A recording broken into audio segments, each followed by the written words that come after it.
салом тамошобинони гиромӣ, хулосаи хабарҳои муҳими 4 майи тоҷикистонро аз пойгоҳи хабарӣ бомдод бароятон пешкаш мекунем. шурӯъ мекунем аз як нигоҳи кӯтоҳ ба сархати хабари муҳими рӯз дар ин барнома. як ҷавони тоҷик дар Украина ба дасти нирӯҳои Русия асир афтодааст. муҳоҷири тоҷик кӯдакеро ки аз қабати шашуми бино афтод наҷот дод. дар гузашти Эмомиддин Аслизода, бародари вазири корҳои хориҷӣ, 4 бонуи тоҷики мушзан ба чемпионати ҷаҳон мераванд. Интерпол дар Петербург як шаҳрванди Тоҷикистонро дастгир кардааст. дуздии ҷавоҳироти тиллоӣ ба маблағи $30,000 аз як хона дар Душанбе. ва акнун тафсилоти хабарҳо.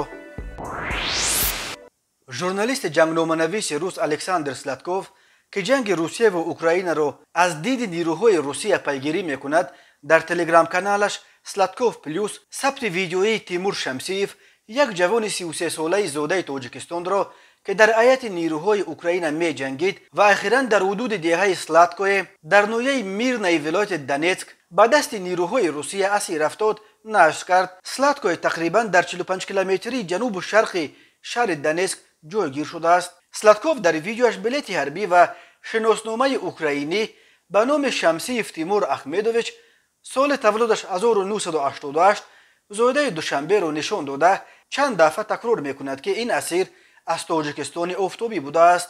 Сладков сепас аз ҷавон мусоҳиба мегирад. Шамсиев нақл мекунад ки тибқи қарордод дар қувваҳои мусаллаҳи Украина хидмат мекард. ӯ ҳамчунин гуфт баъди асир афтоданаш ба вай имкон доданд ки ба модараш занг занад ва хабар диҳад ки ӯ дар асорати артиши Русия қарор дорад. Шамсиев ки шаҳрвандии Украинаро дорад, яке аз аввалин зодагони Тоҷикистон аст ки ба иштирок дар ҷангҳо аз тарафи нирӯҳои Украина айбдор мешавад. то кунун дар бораи аз тарафи Русия дар Украина ҷангидани даҳҳо зодаи Тоҷикистон, ки дар сафи артиши Русия хидмат мекарданд, хабарҳо ба даст расида буд. аз ин шумор то имрӯз дар бораи алокати ҳудуди 10 зодаи Тоҷикистон дар ҷангҳои Украина гузориш шудааст. Русия рӯзи 24 феврали соли 2022 бо баҳонаи пуштибонӣ аз ҷудоиталабони тарафдори Москав ба номи Ҷумҳурии мардумии Донецк ва Ҷумҳурии мардуми Луганск ба Украина ҳамла кард. таи қариб 70 рӯзи задуғурдҳо байни нирӯҳои Русия ва Украина аз ҳарду тараф ҳазорон нафар кушта шуданд. кишварҳои ғарб ба зидди Русия таҳримоти сангин ҷорӣ карда талаб доранд ки Русия ҷангро бас карда нирӯҳояшро аз Украина берун мекашад. шоми Душанбе 2 майи соли 2022 дар шаҳри Ногински вилояти Москав, воқеъ дар тақрибан 50 километрии шаҳри Москав, ҳодиса рӯй дод ки ба мӯъҷиза шабоҳат дорад. дар ин ҷо дар байни чанд дақиқа аз тирезаи қабати шашуми бинои истиқоматӣ ду кӯдак, ду бародар, яке 3 сола ва дуюми 2 сола ба замин афтоданд ва ҳарду зинда монданд. бо вуҷуди афтодан аз чунин баландӣ ҳатто дасту по ё ягон қабурғаи ин ду кӯдак нашикастааст. ба гуфтаи шоҳидон, аввал тифли хурдии 2 сола рост ба рӯи замин афтод. баъди чанд дақиқа бародари калонии ӯ ҳам аз қабати шашум сару зер шуд, вале дар зери тиреза аллакай мардуми зиёд ҷамъ шуда буд ва як муҳоҷири тоҷик тавонист кӯдаки афтодаро бо дастонаш бидорад ва аз афтидан ба замин наҷот бидиҳад. лаҳзаи дар тахтаи тиреза овезон шудани яке аз ин кӯдаконро як шоҳид тавонист бо телефон сабт кунад. хабарнигори Комсомольская правда аз ҷои ҳодиса гузориш дод ки модари кӯдакон он соат дар кор будааст ва падарашон онҳоро дар хона танҳо гузошта барои харид ба мағоза рафтааст. дар вақти набудани волидон ин ду кӯдак ба болои ҷевон, ки дар наздикии тиреза буд, баромада аз он ҷо ба рӯи тахтаи тиреза пой гузоштанд ва сипас тирезаро кушода берун баромаданд. Александр Сезов, сокини 37-солаи Ногинск ва шоҳиди ин ҳодиса, ба журналистон тафсилоти ба таври мӯъҷизавӣ наҷот ёфтани ин ду кӯдакро нақл кардааст.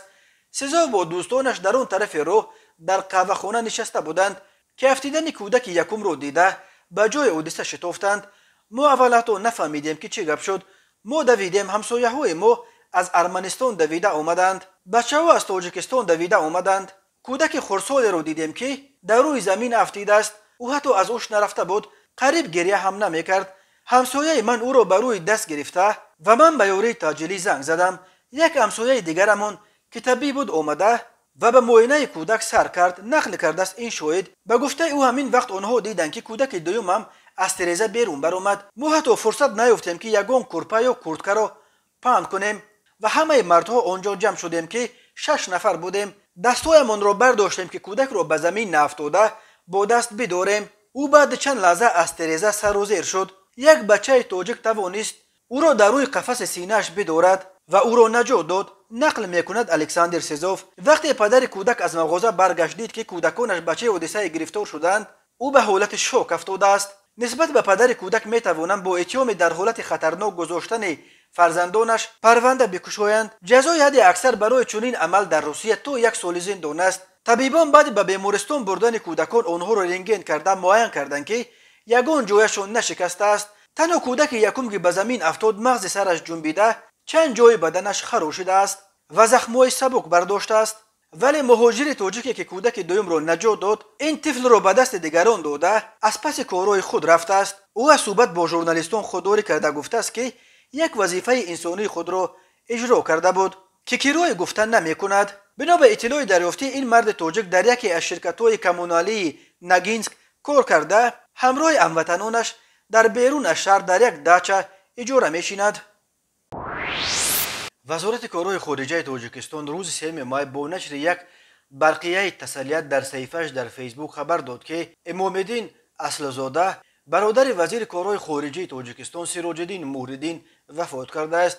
کارمندان وزارت کارهای خارجه جمهوری تاجیکستان در گذشت امام‌الدین اصلزاده برادر وزیر کارهای خارجه محترم سراج‌الدین موردین سخت اندوهگین بوده به پیوندان و نزدیکان مرحوم همدردی و تسلیت عمیق اظهار میکنند. روح شاد و منزل آخرتش آباد باشد. گفته می شود در پیام سوگواری وزارت خارجه درباره علت مرگ امام‌الدین اصلزاده چیزی گفته نشده است. او 61 سال داشت. امام‌الدین موردین اصلزاده از خانواده پرنفوذ اصل و فاست. او سال 1961 در نویه سویت هولو تیمورملک به دنیا آمده. سال 1985 دانشگاه پلی‌تکنیکی شهر فرغانه ازبکستان را ختم کرده است. اصلزاده نامزد علم‌های تکنیکی بوده. تا سال 2019 رئیس نویه تیمورملک و از آن قبل تا سال 2016 در مقام معاون وزیر انرژتیک بود. او از آن پیش به حیث سردار ریاست در این وزارت و همچنین در نهاد اجرایی بنیاد نجات ارال کار کرده است. اصلزاده امام‌الدین طبق اطلاع سامانه رسمی دانشگاه تکنیکی تاجیکستان به نام اکادمیک اوسمی ماه ینور سال 2017 در این دانشگاه رساله علمی خود را دفاع کرده بود. در روز عید رمضان کارمندان اینترپول در وокزال راه آهن مسکو شهر سنت پتربورگ یا مسکوفسکی وокزال یک شهروند 40 ساله تاجیکستان را که در جستجوی بین المللی قرار داشت دستگیر کردند. بنا به گزارش‌ها بازداشت این شهروند تاجیکستان در وокزال صبح 2 مای ساعت 9:10 صورت گرفته است. پلیس گفت که او از ماه اوگوست سال 2021 بر اساس قسم 2 ماده 281 کودکس جنایتی تاجیکستان از جانب مقامات دوشنبه برای تیار کردن و به معاملات برآوردن پولهای قلبکی تحت جستجوی بین المللی قرار داده شده است. به او در تاجیکستان بر اساس این بند قانون از 8 تا 10 سال زندان تهدید میکند. شهروند بازداشت شده را به شعبه پلیس برده به حبس گرفتند. حالا مسئله استرداد او به تاجیکستان در دست بررسی قرار دارد. مرکز مطبوعات دادستانی کل تاجیکستان روز 4 مای خبر داد که سرمحاسب مکتب میانه رقم 10 شهر پنجکن مجیدوف بر اساس ماده های 245 قسم 2 و 232 کودکس جنایتی تاجیکستان در از آن خود کردن مبلغ‌های دولت و ساختکاری با سوء استفاده از منصب گناهکار شناخته است. دادستانی در شرح این پرونده گفت مجیدوف در دور فعالیت کاریش با مقصد غرضناک و با استفاده از وکالت‌های منصبیش از ماه ینور سال 2020 تا ماه اکتبر سال 2021 ود مستپرداخت مزد مهنت کارمندان مؤسسه را غیر قانونی ترتیب داده در آن بارای ساختکاری مزد مهنت خودش را از 3000 تا 9400 سامانی برزیاد نشان داده است. مجیدوف در اساس این حجت رسمی به نام خودش در مجموع مبلغ 76534 سامانی مزد مهنت گذرانیده من بعد این مبلغ را از آن خود نموده به احتیاجات شخصیش صرف کرده است. در نتیجه به منفعت‌های دولت به مقدار کلان ضرر مادی رسانیده است. اوید به این حالت از جانب پروکورور شهر پنجکن نسبت به مجیدوف بر اساس ماده 245 قسم 2 بند گ و 323 کودکس جنایتی جمهوری تاجیکستان پرونده جنایتی آغاز کرده شده. بعد از انجام تفتیشات پیشکی به دادگاه سپرده شد. داستانی کل گفت با حکم دادگاه شهر پنجکین مجیدوف بر اساس این دو ماده گناهکار دانسته شده محکوم کرده شده است. داستانی کل تاجیکستان مشخص نکرده است که مجیدوف مشخصا چه جزا گرفت، ولی قسم 2 ماده 245 برای از آن خود کردن مبلغ‌های دولت با سوء استفاده از منصب جریمه به اندازه از 547 تا 1092 نشان دهنده برای حساب‌ها یا محروم ساختن از آزادی به مدت از 3 تا 6 سال پیش بینی می‌کند. از 6 تا 21 مای سال 2022 در شهر استانبول ترکیه چمپیونات جهان عاید به بوکس میان بانوان برگزار می شود. به اطلاع فدراسیون بوکس تاجیکستان، این کشور را در این مسابقه با نفوذ 4 ورزشگر سمیه قاسم و 48 کیلوگرم، روحافزا اقنظر و 50 کیلوگرم، مجگانه صمد و 51 کیلوگرم و شایره ذوالقینر و 63 کیلوگرم نمایندگی میکنند. آنها را در این سفر سرمربی تیم ملی میرزا شمسیف راهبری مینماید. قبل از چمپیونات ورزشگران تاجیک در ازبکستان مشق و تعلیم گرفتند. از اولین چمپیونات جهان میان بانوان 20 سال سپری می شود و سال تا سال شماره اشتراکچیان می افزاید. انتظار می رود در چمپیونات امسال در استانبول 419 ورزشگر از 93 دولت دنیا اشتراک کنند. چمپیونات جهان از روی 12 وزن صورت می گیرد و فوند جایزه‌ای آن 2.4 میلیون دلار را تشکیل می دهد. در هر وزن غالبان و جایزه‌داران همان مبلغی را می گیرند که مردها در چمپیونات جهان سال 2021 گرفته بودند. جای یکم 100,000 دلار آمریکایی، جای دوم 50,000 دلار آمریکایی، جای سوم 25,000 دلار آمریکایی. در تاریخ چمپیونات‌های جهان عاید به بوکس میان بانوان تاجیکستان تا امروز همگی یک مدال به دست آورده است. سال 2012 در سینخوانداوی چین ورزشگر معروف تاجیک موزونه چوری و مدال برنجی به دست آورده بود. در دایره چمپیونات امسال همچنین انجمن غیر نوبتی اتحادیه بین المللی بوکس برگزار می گردد. در آن پرزیدنت این سازمان و اعضای شورای مدیرانش انتخاب می گردد. به وظیفه پرزیدنت اتحادیه بین المللی بوکس نامزدی 2 نفر عمر کریملیوف از روسیه و بریس واندرورست ندرلندیا پیشنهاد شده است.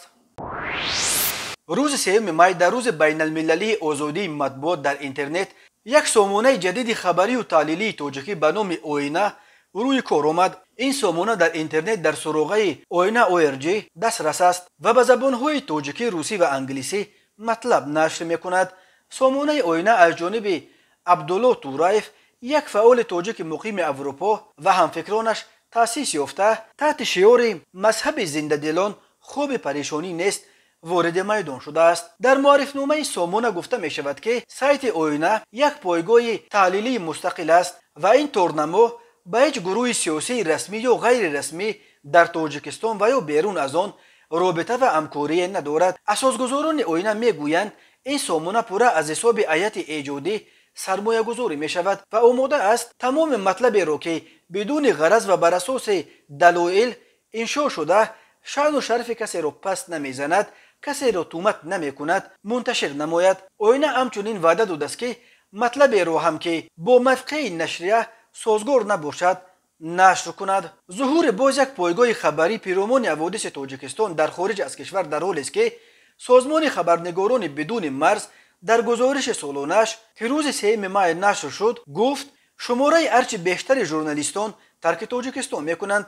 آنهایی که در کشور باقی ماندند دست به خودسانسوری میزنند. فشارهای حکومت شماره زیاد رسانه‌های مستقل از جمله روزنامه آزادگان و سامانه اخبار را وادار کرد که بسته شود و دهها ژورنالیست را مجبور به ترک کشور کرده است. دائم مسدود کردن سامانه‌های خبری و شبکه‌های اجتماعی عمده بسیاری از رسانه‌های تاجیکستان را مجبور کرده است که فعالیت خود را در خارج برا بگذارند. با وجود انتقادها از وضع آزادی مطبوعات در تاجیکستان، خبرنگاران بدون مرز در ردبندی امسالش تاجیکستان را از لحاظ سطح آزادی مطبوعات در بین 180 کشور در موقع 152 گذاشته است. این 10 زینه بالاتر از موقع 1 سال پیش این کشور در ردبندی خبرنگاران بدون مرز است. هنگام گذراندن چهاربینی‌های اپراتیوی جستجویی از جانب کارمندان میلیسیا مرد 43 ساله ساکن شهر دوشنبه همچون گمانبر در صادر نمودن جنایت دزدی دستگیر کرده شد. نامبرده 24 ژانویه سال 2022 از خانه به اجاره گرفته‌اش واقع در کوچه احمد دانش که به زن 45 ساله ساکن پایتخت تعلق دارد برای پنهانی جواهرات گوناگون طلایی را دزدیده از جای حادثه غیب زده است. ضرر رسانیده شده $30,000 آمریکایی را تشکیل می‌دهد. از روی این حادثه تفتیشات ادامه دارد. به شعبه وزارت کارهای داخله در نویه اسماعیل سامانی با عریضه مرد 49 ساله ساکن پایتخت مراجعت نموده است که 14 فوریه سال 2022 مرد 38 ساله ساکن شهر دوشنبه برای فریب به باوریش درآمده از او $6,000 آمریکایی گرفته وعده داده است که از جمهوری ازبکستان یک مقدار مبل آورده می‌دهد، اما تا حال وعده‌اش را اجرا نکرده است. از روی این حادثه تفتیشات ادامه دارد. تماشابینان عزیز و گرامی، این بود مرور به خلاصه چند خبر مهم امروز تاجیکستان. خبر و گزارش‌های بیشتر از تاجیکستان و درباره تاجیکستان و اطراف آن را در سامانه پایگاه خبری بامداد در این نشانه پیگیری نمایید: www.bomdad.com. خوش باشید.